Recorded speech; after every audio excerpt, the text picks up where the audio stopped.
You're a little ways down on that.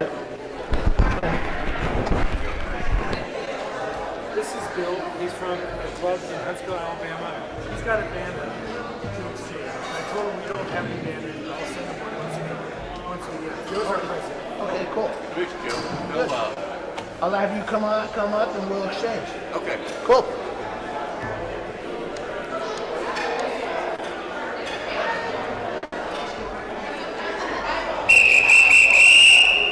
It's game time.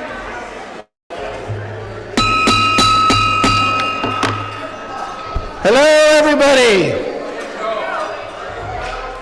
Welcome to Oakland Rotary number 3. I'm Joe Garalka, president. We are the 3rd oldest Rotary Club in the world. I'm a retired CPA and CFO from East Bay Restaurant Supply, but you can call me Coach Joe.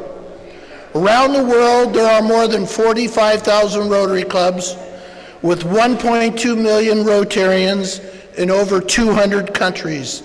In just about any city you could name, there is a Rotary Club. We have both global and local impact. We gather as business and community leaders to make a difference in the world and in Oakland, to support each other and to support each other's business, and of course to have some fun and fellowship. Thank you for being here. I'm so glad you made it. Do we have anybody online, Armand?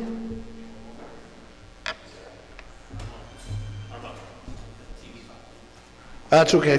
That's okay. So let's go ahead and welcome any visiting Rotarians. I know we do have one visiting Rotarian. Bill, you want to wander on up for a minute? Joining us today is Bill Love. He's with the Huntsville, Alabama Rotary Club, and he's going to exchange a banner. We have in the process of getting some banners, so we'll get a banner to Bill at a later date. Bill?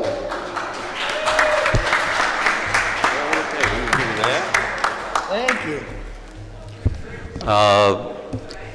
I'm from Huntsville, Alabama, the Rocket City, and we are the Rotary Club of Greater Huntsville, as opposed to the Rotary Club of Huntsville. They write checks, we do work, so that's how that works. Ah, very good. Yeah, so it was exciting getting here today because I moved to Huntsville about 10 years ago when there was no traffic there, and I thought it was really great. I moved from Washington, D.C. Now it's more like here as opposed to the way it was because of all the growth. But I'm glad to be here. Glad to have you with us, Bill. Bill, how big is your Rotary Club? How many members do you have, Bill? 125. 125. Welcome. Glad to have you with us. Now I'd like to introduce any visiting guests. Do any Rotarians have a visitor with them? And if so, let's get them a mic.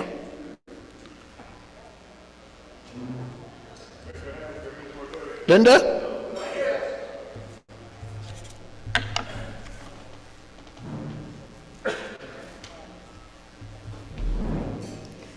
Thank you, Coach Joe. Linda Bosnecker, past president and retired nonprofit executive. I have with me today Janelle Kavanaugh, who is the new Chief Philanthropy Officer at the East Bay Community Foundation and formerly was the Chief Development Officer at Girls Inc. of Alameda County and helped me design and begin the capital campaign that moved Girls Inc. to Oakland, and she is going to become a new member. Awesome. Welcome. David Stein? Past President David Stein. President Joe, fellow Rotarians and guests, I'm David Stein, an attorney with Donahue Fitzgerald. It's my pleasure today to introduce two guests.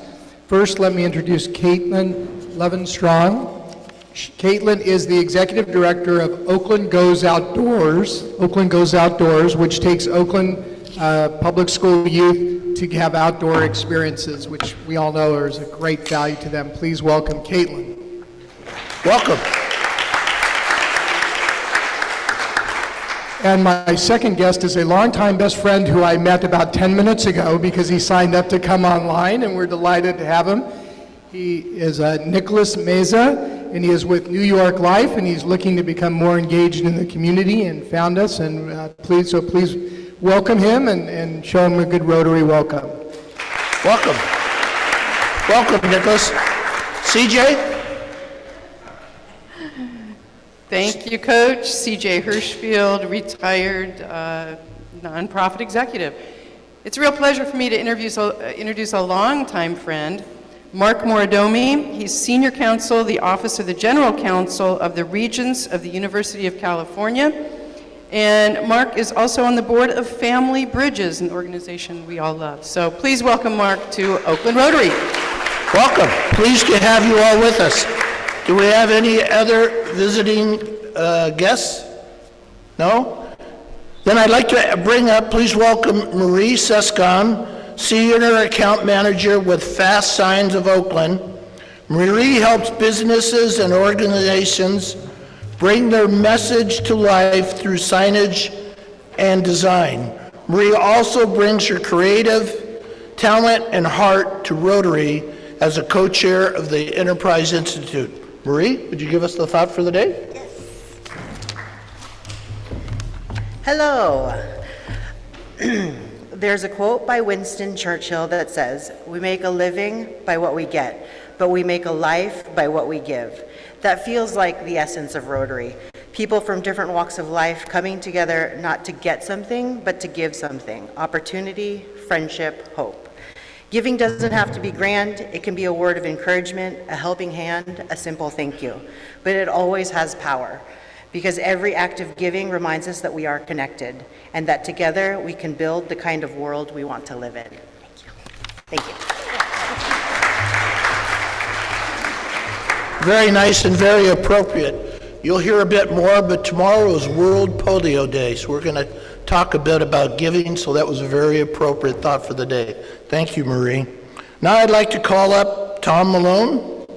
Tom is past president, obviously, and he is a broker with the current real estate broker specializing, sorry, back up. He's a commercial real estate broker specializing in investment sales with Newmark. I tortured that a bit, Tom, but I appreciate it. Tom's going to tell us a little bit about our nominating committee and the process we select officers and directors. Tom? Great. Thank you, Coach Joe. Okay, today is an important day for our club because we are looking at our next president in 2 years? 2 years. So on your tables, you'll see these nominating committee slips. So you have 7 votes. You can put 1 vote for one person or for 7 different people, or you could put all 7 votes for one person. You can spread it around as much as long as it adds up to 7 votes. So this is for our nominating committee. This committee has the charge of identifying our president in 2 years. So 2 weeks prior to our annual meeting, the nominating committee will publish its report of its nominees. And at our annual meeting, which is the second Thursday in December, December 11th, we will have the election of the president-elect and directors. So please look at this carefully. We'll come around in a few minutes to collect them. We'll tally them up and we'll name our nominating committee at the end of the meeting. Thank you. Choose wisely. If you select someone to be on the nominating committee, they can't be president. So if you see someone on the list that you think you might want to be president in a couple of years, you might not want to vote for them to be on the nominating committee.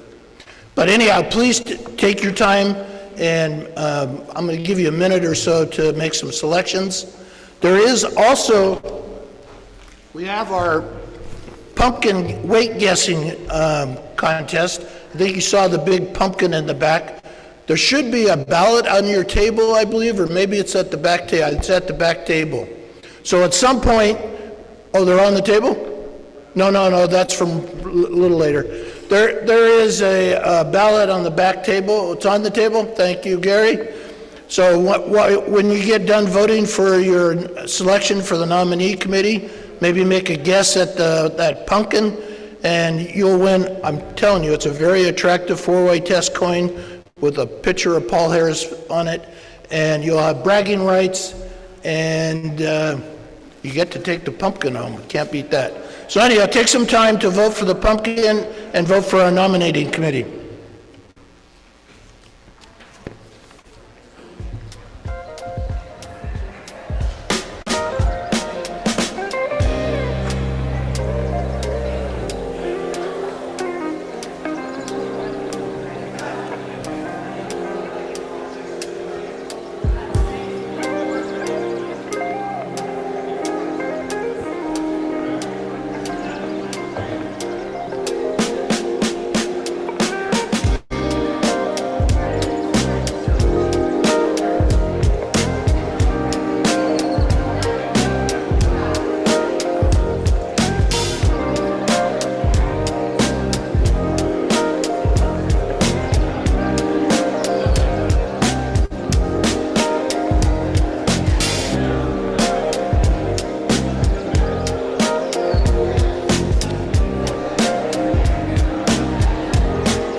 Gosh, everybody on that list I could have voted for.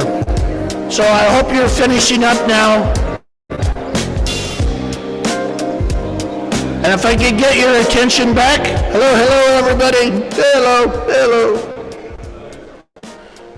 So please finish up making your selections for the nominating committee. Make a guess at the pumpkin weight, and I'm not sure, is Jesse going to come around and pick them up? Tom's going to come around and pick them up in a little while, so take your time. So last Thursday, we had about 28 Oakland Rotarians enjoy a spaghetti feed. Meatballs were great, fabulous wine provided by Robert Rayburn, and we had fellowship with Rotarians from Oakland to San Jose, from Livermore to Watsonville at a district event. It was at the Colombo Club, an Italian club here in Oakland, right in our backyard, and few of these district events in our backyard. We even raised $1,200 with a silent auction for some wine that Robert Rayburn bought. I can't tell you how proud I was that our club showed up in force. You should all be proud of the work that Oakland Rotary does. We are a shining star in this district.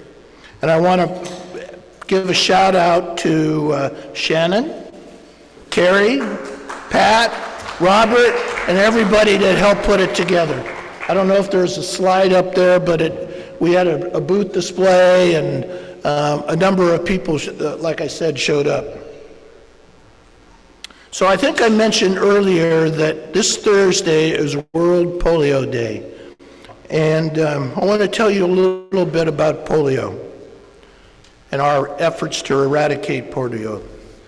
Since 1985, Rotary's key humanitarian priority has been to rid the world of polio.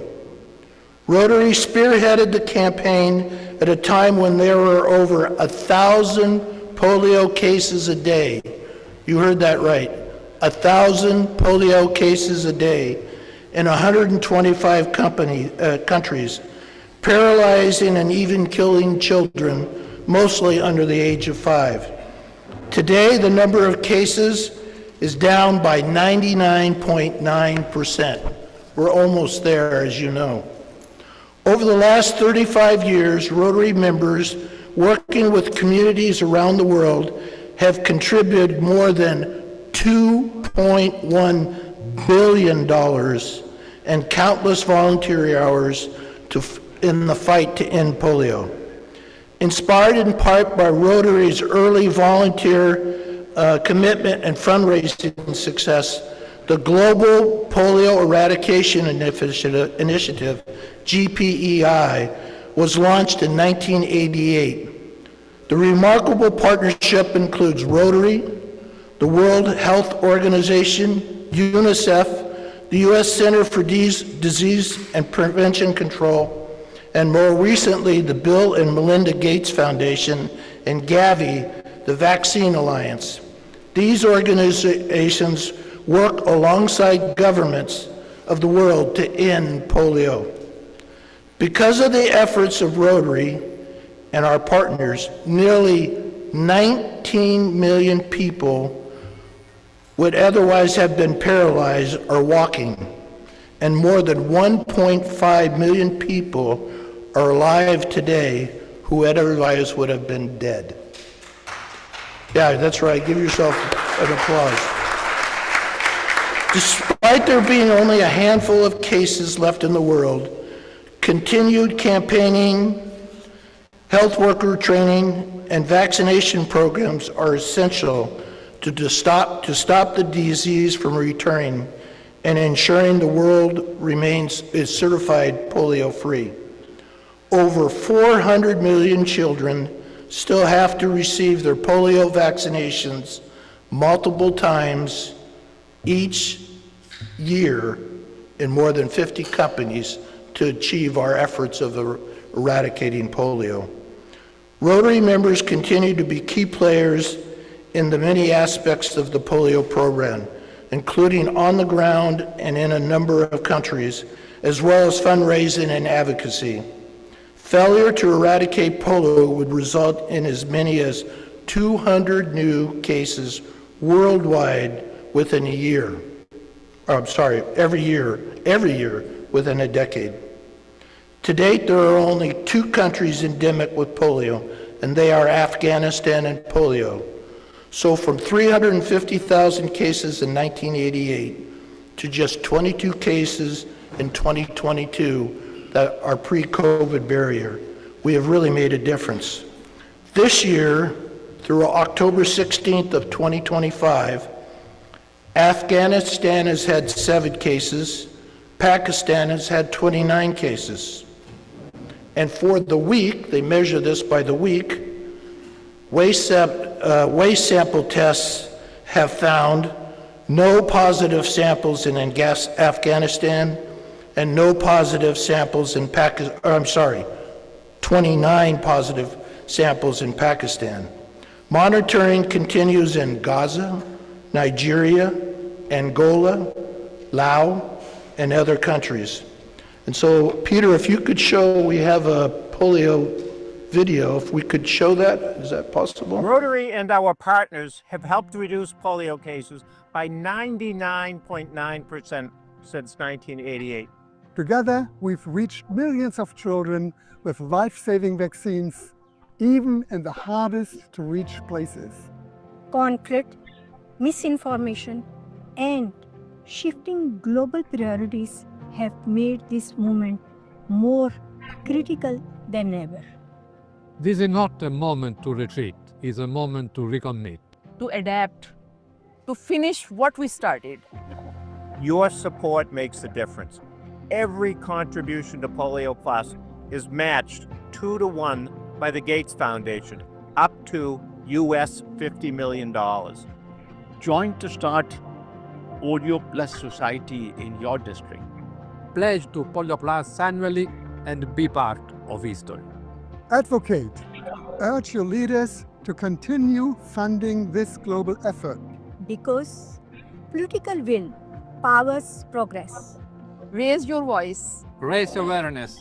Participate in World Polio Day on October 24th and remind the world that Rotary never gives up. Donate. Advocate. Engage. Together, we end polio. Now I want to call up Bruce Strupp, chef extraordinary and founder of Chez Nous, a catering company. She's going to introduce you to something called Pass the Hat.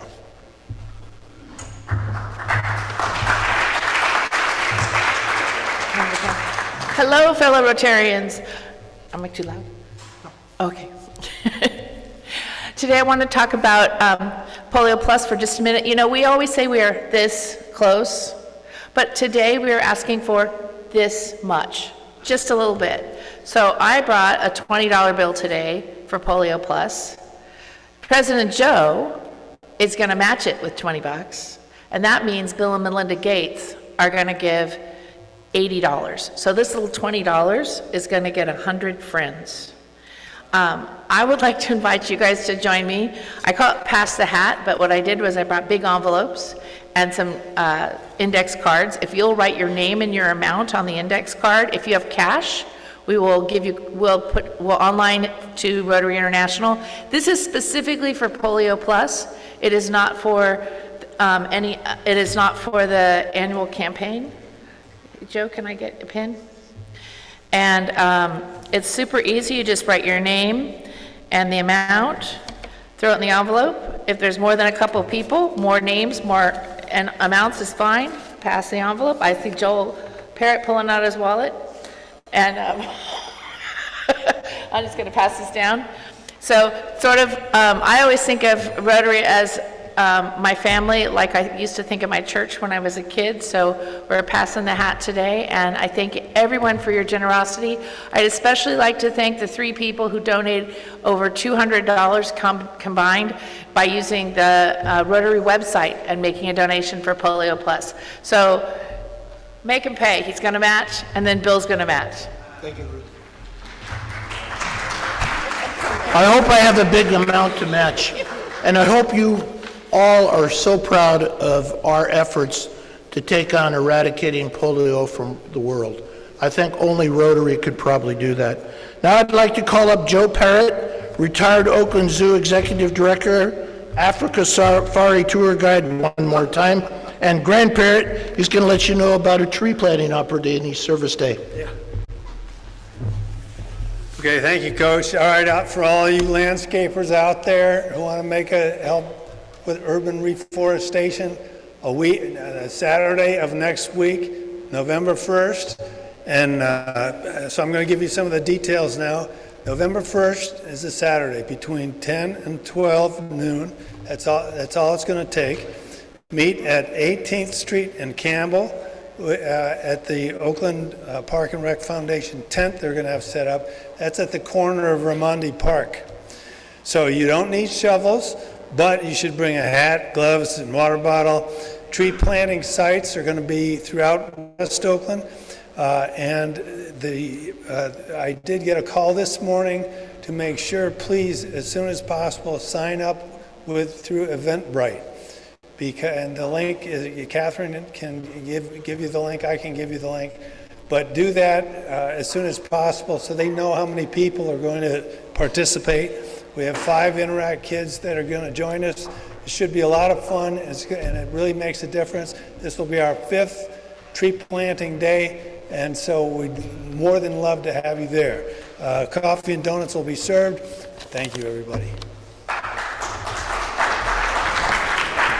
Now I'd like to call up, I thought I was going to call up past President Shannon Hackley, but I see this scary figure approaching. What's going on? It's not Shannon Hackley. It's the celebration of Halloween next week. Who's coming to the Halloween party at the Chapel of the Chimes? I don't see enough hands. I'll have to come and terrorize you. Come to the party next Thursday, 5:30. Can you guys hear me at all? 5:30 next Thursday night, Chapel of the Chimes, one of the most beautiful Julia Morgan buildings in the city. Please come, bring your friends, bring a guest, sign up on Eventbrite, and have some fun. Fun. Don't you agree, Joe? I agree. Last year you were the Pope. I was the Pope. Lord knows what I'll be this year. I hope it's something different. Surprises. Maybe the coach. Maybe the coach. Please come.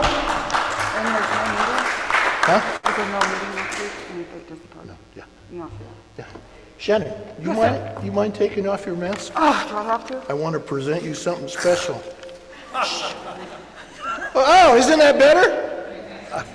Shannon, in recognition of your service above self efforts in leading our We Care committee and co-chairing and organizing the Avenue Service District event, and quite frankly, for your passion for all things Oakland Rotary, and for your guidance, support, and friendship, I want to present you a Rotary on the Run medal. Well, thank you, Shannon. Thank you, and thank you everybody for coming to Avenue of Service. It was a blast. Alita, Linda, Pat Rayburn, I don't have any eyes on me, no glasses, can't see anybody. But thank you, everybody who came and everybody who participated. It was really fun. Thanks. And thank you, Joe. Shannon, thank you for all you do. So I'm not seeing the nominating committee results or the pumpkin contest results. So I just have a couple announcements. So I want to make sure, as Shannon was alluding to, we won't be in the ballroom for 2 weeks. Next week, we'll be at Chapel of Chimes in the evening. There'll be no noon meeting for a Halloween bash. Then the week after that, we're actually going to be testing out a new location, the Henry J. Kaiser Center for the Arts. So we won't be in the ballroom. You'll get more information, but put it in the back of your mind that we will be at the Henry J. Kaiser Center for the Arts. I think you're going to really like this facility, and I encourage you to come and give us your opinion. We're thinking it might be a new meeting location for us. I have just a few minutes here, so I'll mention a couple other dates. We talked about the Halloween bash next week. Tree planting is on next Saturday. Next week we'll be at Chapel of Chimes. The week after that we'll be at the Henry J. Kaiser, and then in 3 weeks back in the ballroom. I hope you can diagram that all out. Jesse will help you. Our Halloween party will be on December 11th. We had a little adjustment in that date, but December 11th is the date. It's a Thursday evening, so make sure you get that on your calendar. There's actually a UN 80th anniversary celebration that afternoon as well, so December 11th could be a busy day. It will be for me. I'll be at a noon meeting here. I'll be at the UN 80th celebration, and then I'll be at Fred Morris's home, lovely home, for our holiday party. There's a St. Vincent de Paul Service Day on December 16th, and Mac is trying to put together, we are putting together a visit to the Oakland Ballet for the Nutcracker, so kind of put that date in the back of your mind and more information to come. So I'm going to let you start a little bit early, Joel. So I'm going to ask Joel Parrott to come back up and introduce our speaker. Okay, thank you, Joe. I really appreciate it. It's my honor to introduce to you today Tami Mulcahy, who is a member of the Los Altos Rotary Club, and she's here to speak about something that is near and dear to me, and it's something that you can do something about environmentally. So she's a co-chair of ESRAGS, which stands for the Environmental Sustainability Rotary Action Group. She's a co-chair of the ESRAG's Plastic Solution Task Force.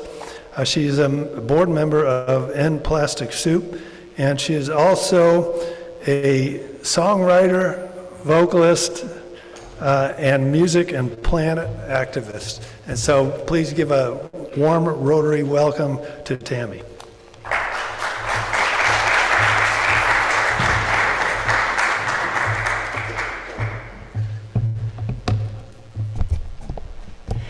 Well, thank you all for having me here today. Seems kind of loud, but and Peter, you're somewhere out there in the space. Thank you for doing the slides. Oh, I moved my hand, so he already forwarded it. Go back one, Peter.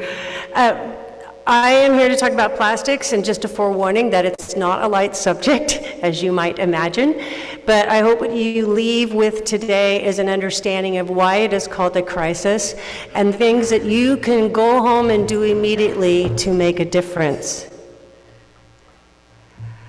Next slide.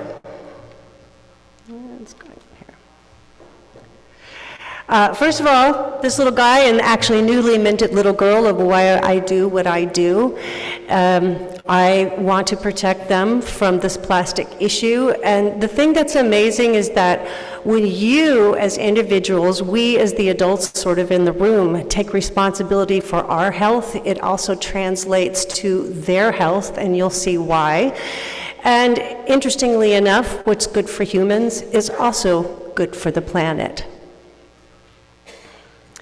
So plastic comes from fossil fuel, as most of you might know. And then chemical additives are blended together to give the plastic its certain characteristics, whether or not it be hard like glass, or crystal clear like glass, or soft and crunchy like a plastic water bottle. And the problem is that some of these additives were after the fact, meaning after they were already out on the market, they were proven to be dangerous. Next slide. For example, we all heard of BPA-free written on bottles and products. That is a bisphenol A, which was already out in the market. It was commonly used to make things like baby bottles. And a scientist only stumbled, and that's a key word here, only stumbled on the fact that it was an endocrine disruptor. So what is an endocrine disruptor? Endocrine disrupting chemicals are called hormone disruptors, and they are manufactured chemicals that mimic hormones. And even in the tiniest amount can block or shift or fool our hormone systems. So think about it. At a very cellular level, our body works communicating within our hormone system. When that system is constantly exposed to imposters that are connecting in wrong ways, sending wrong messages, that leads to disease. Next slide. The Society of Endocrinology states many common plastics contain and leach hazardous chemicals, including EDCs, that are harmful to human health. These chemicals disturb the body's hormone systems and can cause cancer, diabetes, reproductive disorders, neurological impairments of developing fetuses and children, and the ugly word, death. The National Institute of Health states endocrine disrupting chemicals represent a health threat that should not be underestimated, especially with dealing with human pregnancy. So that's bisphenols. Let's go on to other endocrine disruptors. PFAS chemicals. These are what are called forever chemicals because they get into our bodies and they can take forever to get out of our systems. Now again, think about this. These are man-made or human-made chemicals. Our bodies haven't seen them through evolution, and our bodies do not know what to do with them. So PFAS chemicals are typically found in stain and water repellents like those you find on clothing and carpet and furniture fabric. They are also on anything that is oil and grease resistant, those coatings, like think about your coffee bag that has a thin coating inside of it to keep the grease from going to the outside. Think about your microwave popcorn, a big no-no. Again, that's heat on top of this stuff. So the lining is most of this stuff has PFAS chemicals, especially in fast food, like when you get a hamburger, it's wrapped in a shiny piece of coating paper to keep the grease from getting on your hand. Think PFAS chemicals. Phthalates, whereas PFAS chemicals are the forever chemicals, phthalates are the everywhere chemicals. They are found in seemingly everything, from cosmetics, lotions, soaps, particularly anything with a fragrance. I'm going to come back to that a little bit. Baby teething chews and plastic toys, these plastic toys have no place in a baby's mouth where they commonly end up. To vinyl flooring, and again, fast food packaging. Now, phthalates are so prevalent, and as a whole, it has been suggested that they be removed and be banned, because every time they find one that is proven to be hazardous, they just simply usher in a new one. And we trade the devil that we know for a devil that we don't know, and with the stuff we play the game of whack-a-mole, trying to get this stuff from getting out on the market. There are over 16,000 different chemicals blended together in proprietary manner, meaning that nobody knows exactly what's in these chemical combinations. But these 16,000 chemicals to make plastic, over 4,200 so far, research is finally catching up, have proven to be hazardous, and the sad thing about that is only roughly 6% of them have been regulated. Now you might be asking yourself, well, what's the medical community doing for this? Well, medical communities rely on research, and good research takes time. And that's why I said just a minute ago that research is catching up. We should be on the next slide. Research is catching up. The Academy of Pediatrics, to the endocrinology that you just heard, cancer groups, obstetrics. Stanford now has a plastic and health working group with a subgroup for plastics.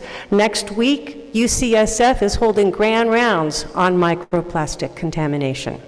It's catching on, thank goodness. So this slide is here to just say, in 2024, the Journal of Endocrinology published an article stating that in the United States, the health care cost, looking back on 2018, now again, good research takes time, in 2018, that the cost in medically related, plastic-related health problems was $250 billion. A paper released just last month stated that in 2025, in the Lancet Top Medical Journal, and back one slide, Peter, a top medical journal put the cost of the United States at $657 billion in health-related costs due to plastic. Next slide. So let's move on to these microplastics and nanoplastics. I call it nanoparticulate very specifically, but I'll talk about that in a minute. Most of you have probably read about this stuff. So this is a krill. And as you might see, as you look through it, there's a tiny blue line. That is not a vein. They don't have veins. That is a plastic synthetic fiber. These are the smallest creatures, basically microscopic, in our ocean, and yet we're finding fibers in them. Microplastic and nanoparticulate plastic is everywhere in our next slide, in the air, the water, the soil, and everywhere in our bodies. Now I want to explain the word nanoparticulate. Particulate is that stuff that, like, when you look out and you see smog and you say, oh, it's smoggy outside, but you can't reach out and touch it because it's so small. It's microscopic. And that's what nanoparticulate is. And it's the reason why it's getting into our bodies, because it is so small. So what we have to do is think beyond the physical plastic that you can see, like the microplastics you might find on a beach, the stuff that little seabirds and seagulls eat. That's microplastic. Very dangerous to them, it will kill them, but nanoparticulate is something we don't see. It is entering our bodies through our guts and through our GI systems, because that's how it's that small. It's crossing those barriers.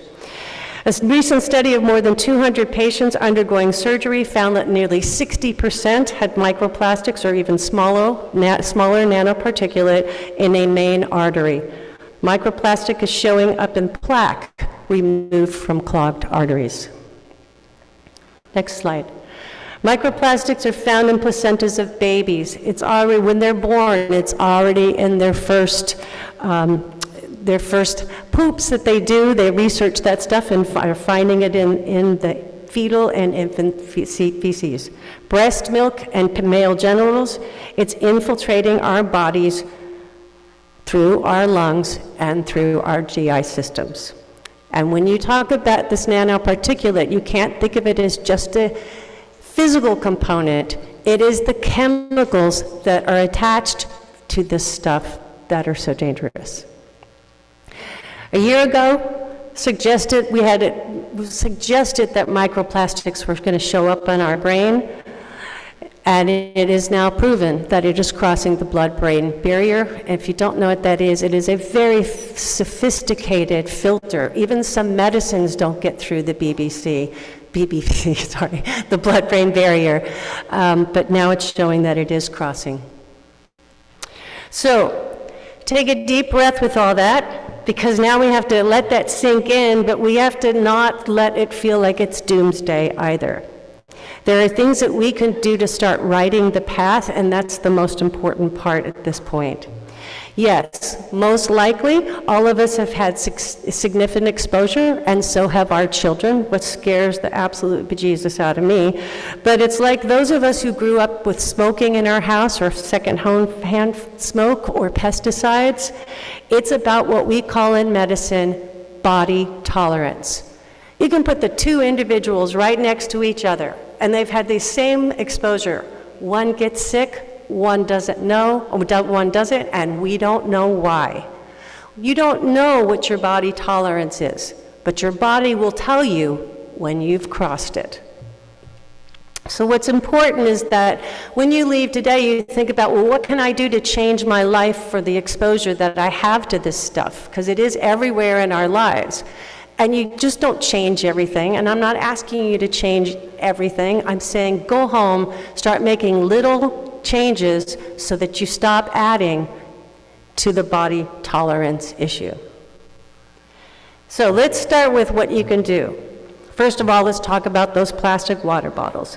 50 billion of them are sold in the United States alone, and healthy water sold in plastic bottles was a marketing narrative, plain and simple.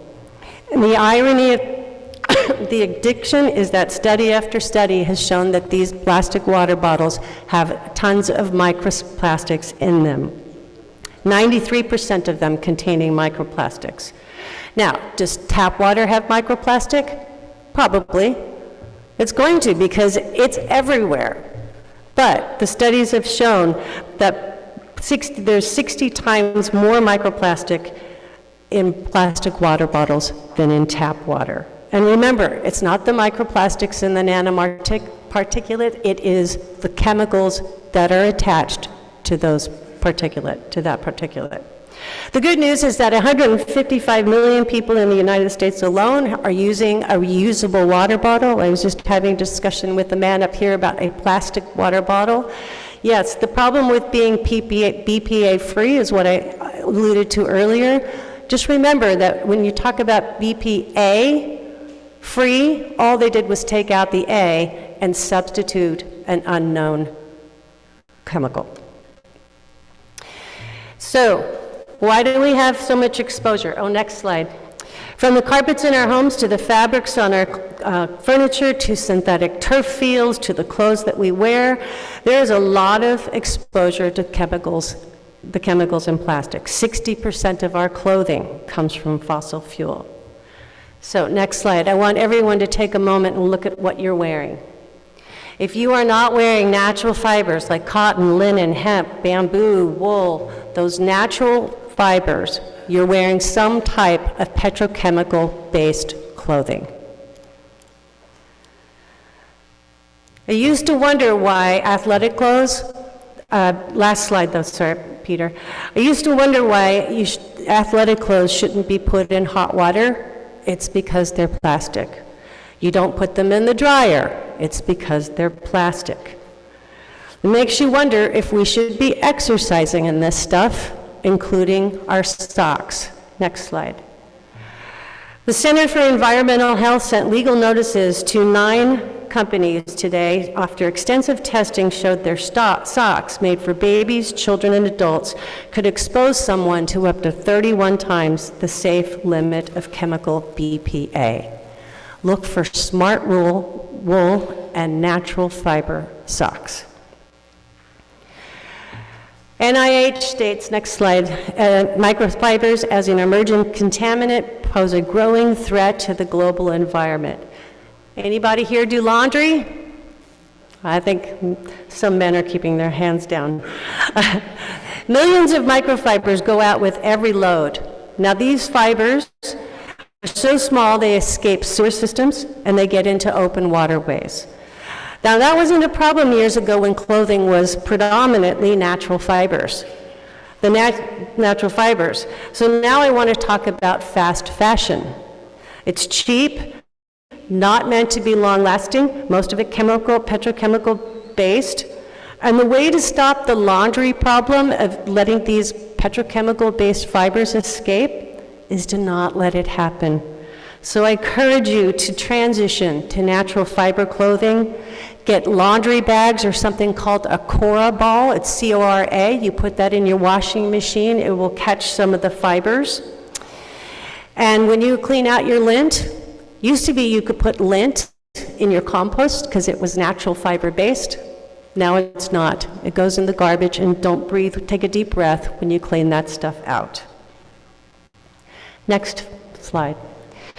42% of plastic waste comes from packaging, and yet food and plastic packaging, along with plastic water bottles, are the top contributor to microplastic consumption.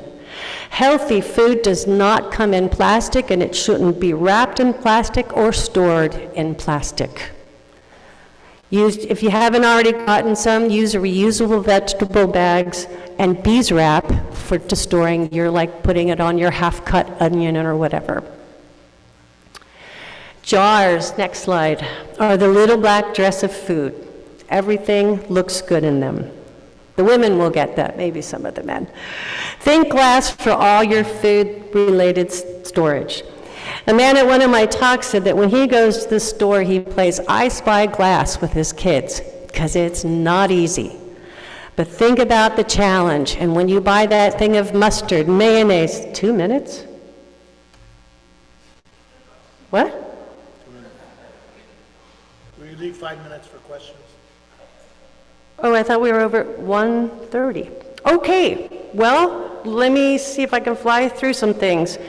Jars of the little black dress of breast milk, same thing, protect the children, glass, silicone nipples, transition to toxic-free homes, natural fibers in your carpets and on your couches. If you don't have natural fibers, when you put your babies down or your grandchildren down on them, just put a cotton or something on there to protect their skin.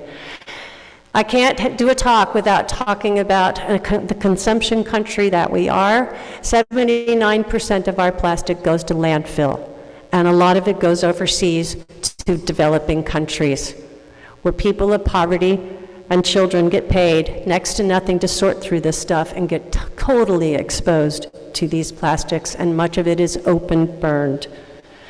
So I ask you, as people of this topic, the consumption country, to consider. Oh, Peter, can you catch up? I just flew through a whole bunch of slides. Yeah, out of sight and out of mind is how we relate to our trash. It's sent to foreign countries. Keep going, Peter. Peter, there you go. And go again, and go again. Open burning. So I ask, stop there, Peter. So I ask you, as people of the top consumption country, that it's not just about your health, but the health of the people and the kids at the tail end of our consumption. Next, over on it. So look at all these things, particularly noted here that it's not just bottles, plastic water bottles, it's all plastic. Clamshells, this stuff is not recyclable. Everything on here is not recyclable, but we think it is, and we've been trained to think it is. Black plastic is particularly toxic. It's the way it's been made. Don't heat this stuff. Microwaves plastic does not belong in microwaves. Either does your tomatoes and your salsa belong in plastic. Dental floss, go to the next slide, Peter, is a direct deposit of often PFAS chemicals right into your gums. Look and research what they're made of. Peter, next one. Hydrate with water, not microplastics. Get yourself a good reusable water filter. Next slide, Peter. Water bottles get a lot of attention, but it is all plastic bottles. Next. So there is something sustainable online or at Whole Foods, or I think in Berkeley there's a refillery, which is fabulous. It was my first time I'd seen one. Please, please take your business there. That's where you will start making a difference in our plastic consumption. Beat the Microbead is a app you can download to see if your cosmetics and things have plastic in them. An ounce of prevention is worth a pound of cure. Please look for the way you can sustainably shop. Beware synthetic fragrances. Those car things, those things you plug in, these are synthetic fragrances. They are not healthy. Beware of them because of the phthalates in them. And Women Breast Cancer Group came out with a big statement about that. Choose wood cutting boards, repurpose that plastic. Really, it just needs to go in the garbage, but it's a direct way to get plastic into your food. Black top plastic utensils, just throw them out. They're bad news. Think wood, think silicon, and my grandson says thank you and enjoy the cake. Okay, 5 minutes for questions. Please.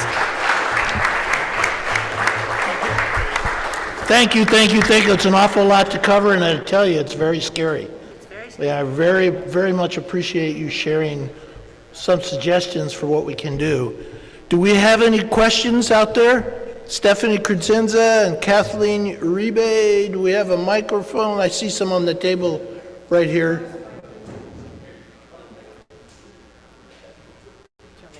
Yeah, that'd be great. Thank you very much for that.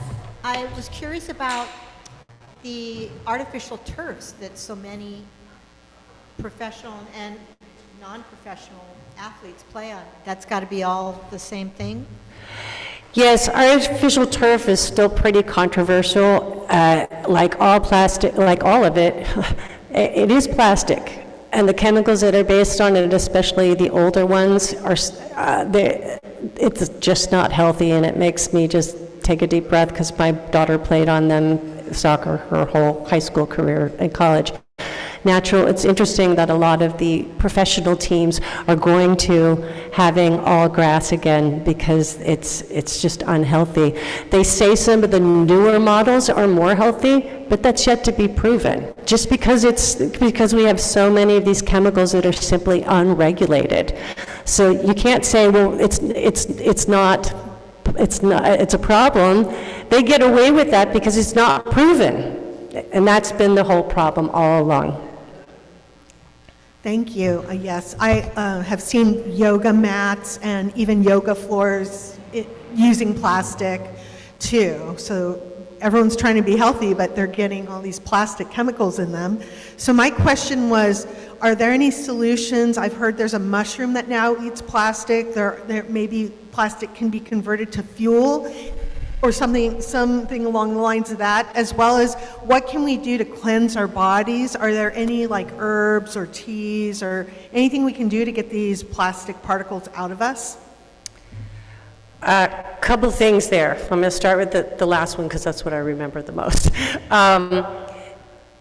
What can you do? Just start transitioning away from the stuff. Again, decrease. If you don't know where this level of your body tolerance is, like anything else, go on a plastic diet and you hope you've done your best. That's all you can do. Drink your water, clean water, exercise, be healthy. And I asked Dr. Barb Ernie of Stanford what she suggested, and the answer was exactly the same. And I said, okay, that's all you can do is do your best. The first one was, yes, solutions. So that's where I deal with solutions that Rotary can, projects that Rotary can help do. And one of them is pyrolysis, which has always gotten a very, very negative term. But what we've learned is that the newer technologies, there's a guy in Indonesia, and believe me, they are drowning in plastic in Indonesia. It's really sad. But he has come up with a pyrolysis system that's beating EU standards, which is better than the United States. So we're supporting him because he's also able to employ trash pickers and get plastic credits to people. Well, what I've learned is that we can't let the perfect get in the way of imperfect solutions. We have to start. There's a lot of people say we can't do that because of this. It's like we've got millions of tons of plastic out there, legacy plastic, we have to clean up. So we might have to trade a little bit of one thing, of a down pitfalls for one thing for others. So pyrolysis, mushrooms, magnets, all this stuff is a long ways from scaling. We probably have time for one more question, CJ, and if you could give kind of a quick answer, possible, that'd be great. Thank you. So not on the subject of ingesting plastics, but on the subject of recycling plastics, what do you think of the service Ridwell, which takes plastic film and multi-layer plastic film and recycles it? Yes, so Peter asked me that question before I came here. Ridwell is very controversial, and people who are in the plastics world don't support it. It feels like another marketing narrative that says we can do something with this plastic. They've done a lot of tracking of Ridwell stuff, actually put things in the stuff that they tried to recycle and found that it sat in a warehouse for a couple years and then ended up in the landfill. It's all about markets. If the waste management companies thought there was a market, I can tell you they would be finding it.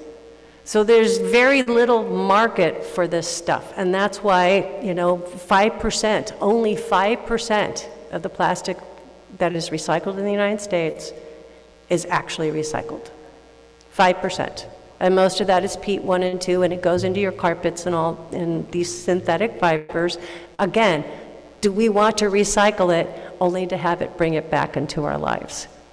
So the best thing we can do is stop using plastic. Tami, thank you so much for being here. Don't head off, don't head off, Tami. Tami, don't head off. In appreciation for your talk today, we're making a donation to End Polio, Polio Plus. So please know that you are playing a role in eradicating polio from the world. I think, as you heard, we've reduced the reported cases 99.9%. And in addition to that, I'm giving you a Rotary four-way test coin. The Rotary four-way test is sort of our guide to both how we should live our business and personal life. Thank you so much for being here. With your guidance, maybe we can make a difference in eliminating plastic, or at least reducing it. Thank you. If I could get Tom Limon and Ali Medina, if you'd wander up this way too, please. Tom, who got selected for our nominating committee? Okay. Thank you all for participating, and thank you to our friends online on Zoom for casting their votes as well. So the composition of the nominating committee will be the three most recent past presidents, so Mary Jiang, myself, and Shannon Hackley. Mary Jiang is traveling, so I will be taking the lead in her place. So the people that you have elected to be on the nominating committee are Sean Kellum, Catherine Coleman, Will Hobbs, Linda Bosenecker, Linda Hamilton, CJ Hirschfield, and Carla Betts. Let's give them a big round of applause. So we will be back here at the annual meeting on December 11th to announce our next president-elect. Thank you. Ali Medina, would you wander up here on the stage, please? Ali Medina came closest to guessing the weight of our pumpkin, so she wins a Rotary four-way test coin. I'm guessing, since you're with the Oakland Education Fund, that maybe that'll be a carved pumpkin or a pumpkin pie, but come on up. What's the weight? I think I guessed 37 pounds. It was 39 pounds, so she was very close. I don't know if everybody was close or not. Ali, congratulations. Thank you very much. You're so cute. You're going to have to help me with the pumpkin. You're going to have to help me. David Stein, could you let us kind of know what we're doing over the next 2-3 weeks? President Joe, first, are you going to be here next Thursday?